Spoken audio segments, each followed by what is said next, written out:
Gempa bumi adalah salah satu bencana yang paling sering terjadi di Indonesia.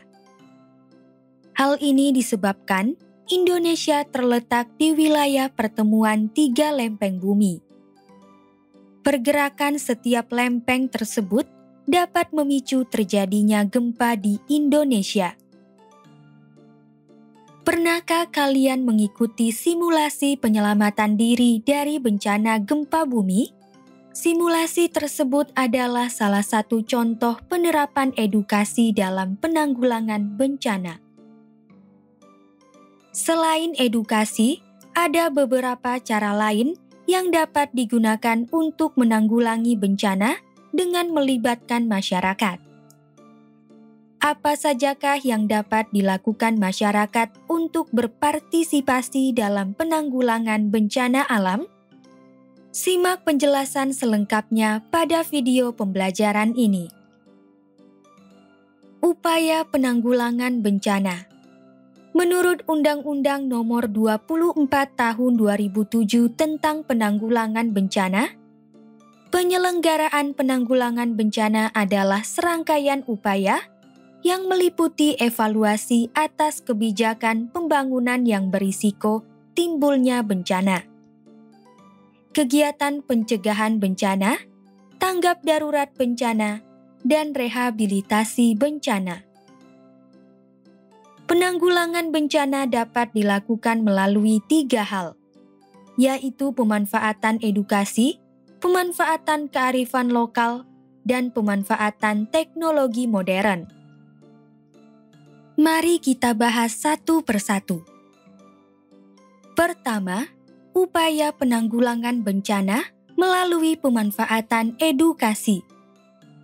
Edukasi adalah segala sesuatu yang berkaitan dengan pendidikan. Edukasi dapat memberikan banyak manfaat, terutama penanggulangan bencana. Edukasi akan memberikan pengetahuan dan keterampilan tentang penanggulangan bencana yang sebelumnya tidak diketahui.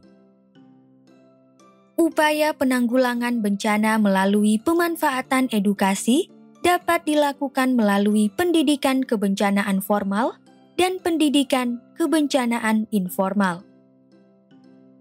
Pendidikan formal tentang kebencanaan.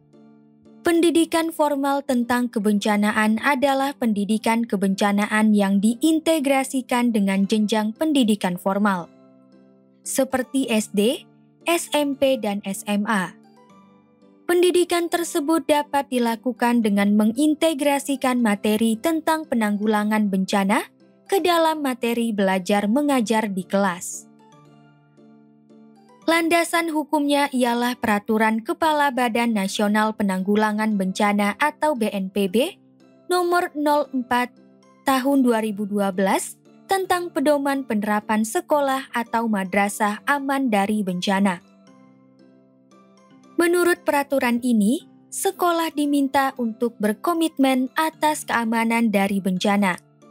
Caranya ialah dengan mewujudkan sekolah yang memiliki komunitas pembelajaran yang sadar terhadap risiko bencana, serta memiliki rencana matang untuk menghadapi kondisi pra-bencana, tanggap darurat bencana, dan pasca bencana. Contohnya, peserta didik baru SMK di Kabupaten Karanganyar, Jawa Tengah diberikan bekal terkait penanggulangan bencana. Pihak sekolah telah bekerja sama dengan BPBD Karanganyar untuk menggelar sosialisasi atau simulasi penanggulangan bencana minimal 1 kali dalam 1 tahun. Materi pelatihannya meliputi manajemen penanggulangan bencana, mitigasi bencana, terutama tanah longsor, praktik pendirian tenda, dan pemadaman api secara sederhana. Pendidikan informal tentang kebencanaan. Pendidikan informal tentang kebencanaan adalah pendidikan kebencanaan yang bersifat mandiri dan tidak diintegrasikan dengan jenjang pendidikan formal yang sudah ada. Pendidikan kebencanaan informal dapat berupa seminar kebencanaan, penyuluhan kebencanaan atau melalui peran orang tua dan masyarakat. Contohnya adalah penyuluhan mitigasi bencana letusan Gunung Merapi di desa-desa di wilayah yang dekat dengan puncak Gunung Merapi. Kedua, upaya penanggulangan bencana melalui kearifan lokal. Mengutip buku Manusia dalam Kebudayaan dan Masyarakat, kearifan lokal adalah cara dan praktik hidup yang dikembangkan oleh sekelompok masyarakat. Kearifan lokal berasal dari pemahaman mendalam masyarakat terhadap lingkungan setempat. Pemahaman ini terbentuk dari pengalaman tinggal di tempat tersebut secara turun-temurun. Kearifan lokal juga bermanfaat dalam penanggulangan bencana. Beberapa contoh kearifan lokal yang memiliki manfaat dalam penanggulangan bencana adalah sebagai berikut. Subak. Subak adalah pengelolaan irigasi untuk sistem pertanian di Bali yang dilakukan dengan pengaliran air secara bergilir ke sawah-sawah. Subak adalah contoh kearifan lokal yang berperan dalam penanggulangan bencana, khususnya dalam tahap prabencana. Irigasi dengan sistem subak mengutamakan adanya distribusi sumber daya air yang adil dan sesuai dengan kepentingan masyarakat. Dengan demikian, tidak ada eksploitasi air tanah yang berlebihan sehingga masyarakat dapat terhindar dari bencana kekeringan. Nyabuk gunung. Nyabuk gunung adalah pengelolaan tanah pertanian di Gunung Sindoro dan Gunung Sumbing di Jawa Tengah. Lahan pertanian dibuat berundak-undak menyerupai sabuk yang diikatkan di gunung. Nyabuk gunung termasuk salah satu jenis terasering. Kearifan lokal berupa nyabuk gunung bermanfaat untuk menjaga lahan pertanian dari risiko erosi tanah sebab air tidak akan mengalir sejajar dengan lereng, tetapi tegak lurus dengan lereng. Semong. Semong adalah istilah tradisional dari masyarakat di Pulau Simeulue, Provinsi Aceh, untuk menyebut gelombang laut besar yang melanda setelah terjadinya gempa bumi. Pada tahun 2004 silam, saat tsunami melanda Aceh dan sekitarnya, masyarakat pesisir meneriakkan kata semong guna memperingatkan warga sekitar untuk segera bergerak ke tempat yang lebih tinggi. Dampak baiknya adalah jumlah korban jiwa di Pulau Simeulue, Provinsi Aceh bisa dikurangi. Tradisi Tanah Ulen. Tanah Ulen adalah tradisi dari masyarakat Dayak Kenyah di Pulau Kalimantan yang melarang penebangan pohon, pembakaran hutan dan pembukaan ladang di wilayah hutan adat. Kearifan lokal ini mampu menjaga kelestarian hutan sehingga dapat mencegah terjadinya bencana banjir dan mencegah kekeringan. Ketiga, upaya penanggulangan bencana melalui pemanfaatan teknologi modern. Teknologi adalah keseluruhan sarana yang dapat digunakan untuk menyediakan aneka barang yang diperlukan bagi kelangsungan hidup dan kenyamanan hidup manusia. Modern memiliki arti terbaru dan mutakhir. Dengan demikian, teknologi modern adalah keseluruhan sarana terkini yang dapat digunakan untuk menyediakan aneka barang yang diperlukan bagi kelangsungan hidup dan kenyamanan hidup. Contoh-contoh teknologi modern yang diterapkan dalam mitigasi bencana adalah sebagai berikut. Teknologi modifikasi cuaca atau TMC. Teknologi modifikasi cuaca adalah sebuah teknologi modern yang memungkinkan manusia untuk melakukan perubahan-perubahan pada kondisi cuaca, seperti menambah curah hujan dan mengurangi curah hujan.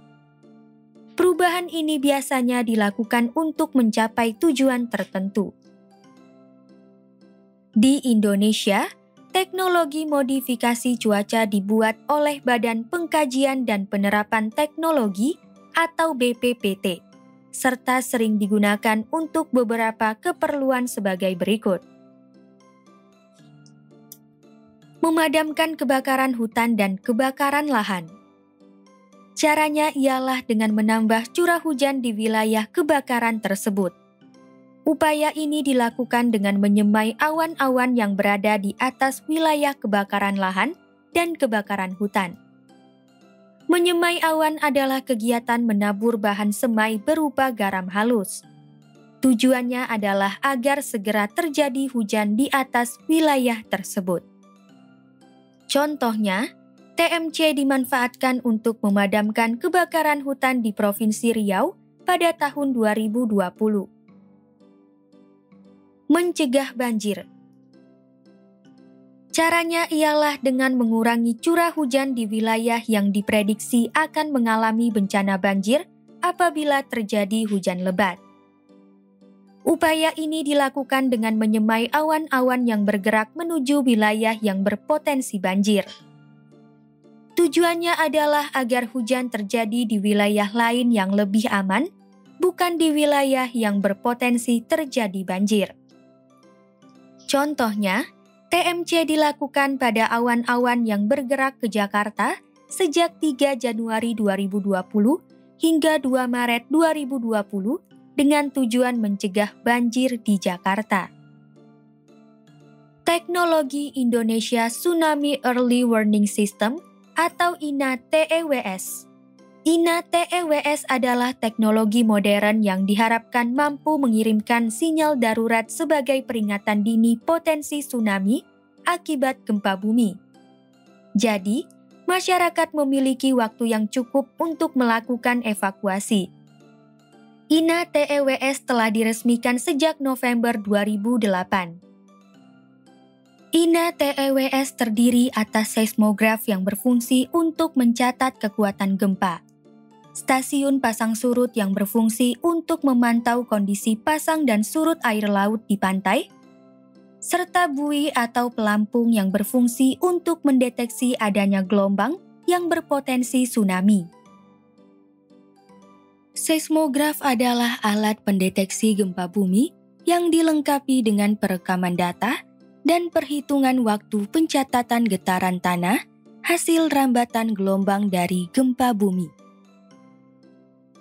Informasi dari seismograf, stasiun pasang surut, dan buoy kemudian diintegrasikan ke dalam Device Support System atau DSS untuk menyimpulkan risiko terjadinya tsunami. Selanjutnya, jika berisiko tsunami, informasi tersebut akan diteruskan ke Warning Center di BMKG atau Badan Meteorologi, Klimatologi, dan Geofisika untuk selanjutnya disebarluaskan kepada masyarakat. Pentingnya partisipasi masyarakat dalam penanggulangan bencana. Dalam Undang-Undang Nomor 24 Tahun 2007, Pasal 7 tentang penanggulangan bencana, disebutkan bahwa masyarakat memiliki 3 kewajiban dalam penanggulangan bencana, yakni sebagai berikut.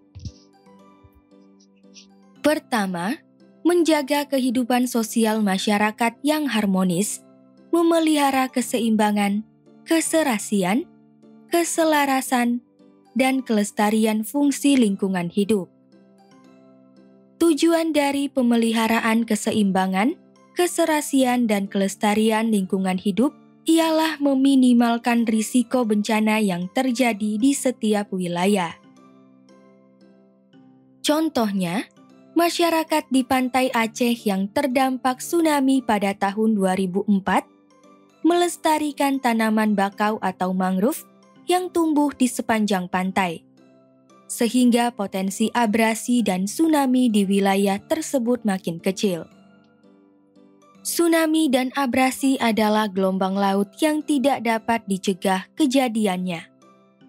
Tetapi kita bisa mengurangi dampak kerusakan yang ditimbulkannya melalui penanaman bakau di sepanjang pantai. Keberadaan tumbuhan bakau dapat memecah gelombang sehingga kekuatan tsunami dan abrasi berkurang. Kedua, melakukan kegiatan penanggulangan bencana.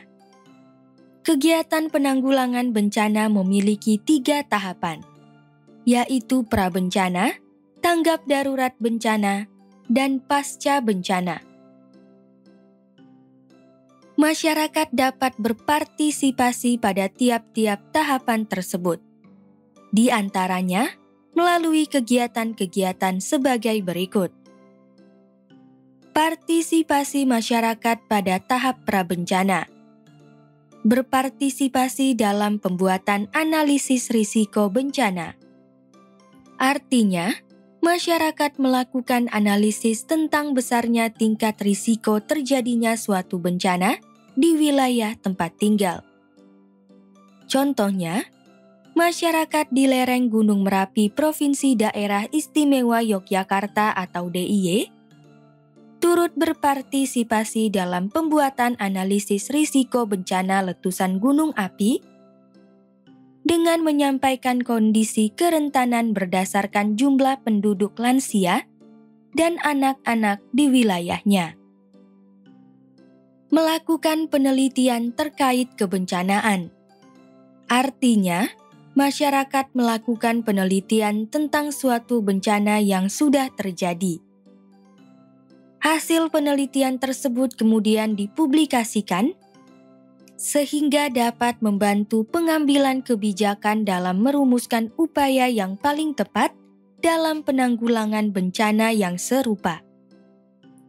Contohnya adalah penelitian berjudul Pemodelan Risiko Banjir Lahar Hujan pada Alur Kali Putih Kabupaten Magelang.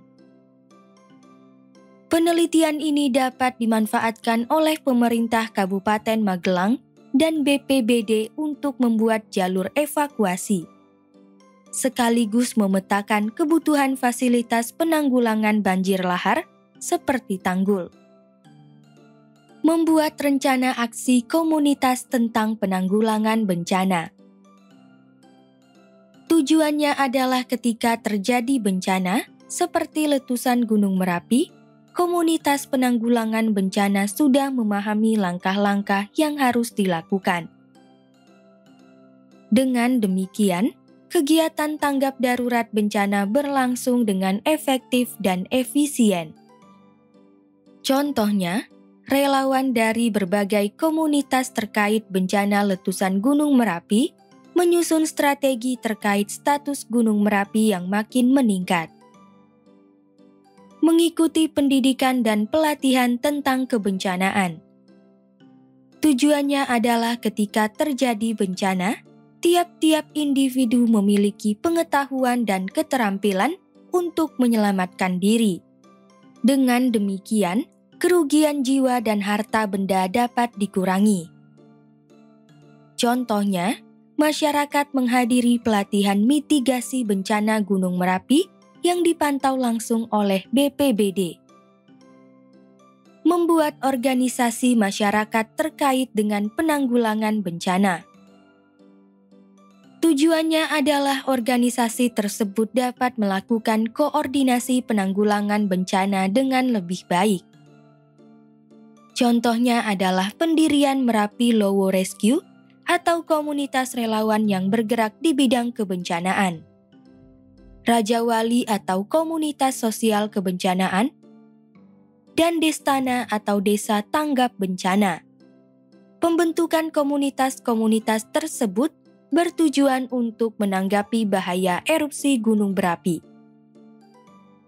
Partisipasi masyarakat pada tahap tanggap darurat bencana.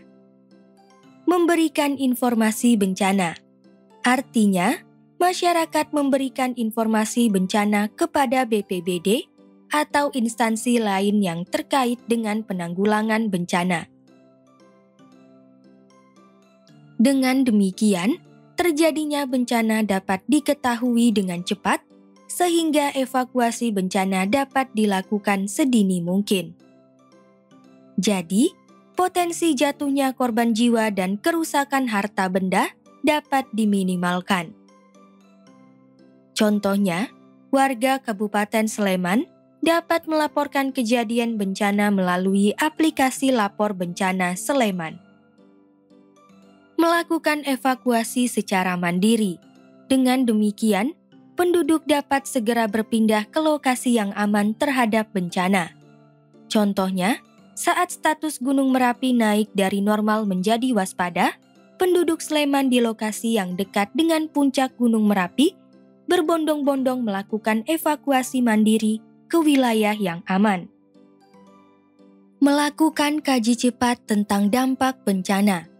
Artinya, masyarakat melakukan penilaian tentang kerugian dan kerusakan yang ditimbulkan oleh bencana secara cepat. Dengan demikian, bantuan yang diberikan dapat tepat guna dan tepat sasaran sesuai dengan kondisi di lapangan. Contohnya, sesaat setelah banjir bandang melanda Kabupaten Sigi, Provinsi Sulawesi Tengah pada 27 Maret 2021, BPBD dibantu dengan masyarakat melakukan kaji cepat dampak bencana dengan menghitung jumlah pengungsi dan kerusakan yang ditimbulkan. Berpartisipasi dalam kegiatan tanggap darurat bencana. Partisipasi masyarakat tersebut harus disesuaikan dengan keahlian masing-masing. Contohnya, seorang dokter berpartisipasi dengan melayani penduduk yang luka-luka, dan seorang psikiater berpartisipasi dengan memberikan trauma healing bagi korban bencana. Partisipasi masyarakat pada tahap pasca bencana. Membantu mengarahkan relawan sesuai dengan kapasitas atau kemampuan yang dimiliki. Contohnya, Ketua RT wilayah terdampak bencana gempa bumi dapat membantu mengarahkan relawan untuk memberikan bantuan kepada para warganya, sehingga semua warga yang terdampak mendapatkan bantuan. Memberikan dukungan logistik. Contohnya, masyarakat memberikan bantuan logistik berupa pakaian yang layak kepada para pengungsi. Membantu upaya pemenuhan kebutuhan dasar. Contohnya, masyarakat memberikan bantuan berupa air bersih untuk keperluan minum, mandi, dan mencuci untuk para pengungsi. Ketiga, memberikan informasi yang benar kepada publik tentang penanggulangan bencana. Dengan demikian, ilmu dan keterampilan terkait penanggulangan bencana dapat diketahui oleh banyak pihak, sehingga dapat mengurangi dampak kerugian bencana. Contohnya adalah penyebar luasan informasi tentang struktur bangunan tahan gempa kepada publik. Tujuannya adalah meminimalkan kerusakan bangunan akibat gempa bumi, sekaligus mengurangi potensi korban jiwa akibat reruntuhan bangunan yang ambruk karena gempa. Kesimpulan, penanggulangan bencana dapat dilakukan melalui pemanfaatan edukasi melalui pendidikan formal dan informal tentang kebencanaan, pemanfaatan kearifan lokal, serta pemanfaatan teknologi modern. Masyarakat memiliki 3 kewajiban dalam penanggulangan bencana, yakni sebagai berikut. Menjaga kehidupan sosial masyarakat yang harmonis, serta memelihara keseimbangan, keserasian, keselarasan, dan kelestarian fungsi lingkungan hidup. Melakukan kegiatan penanggulangan bencana pada tahap prabencana, tanggap darurat bencana, dan pasca bencana.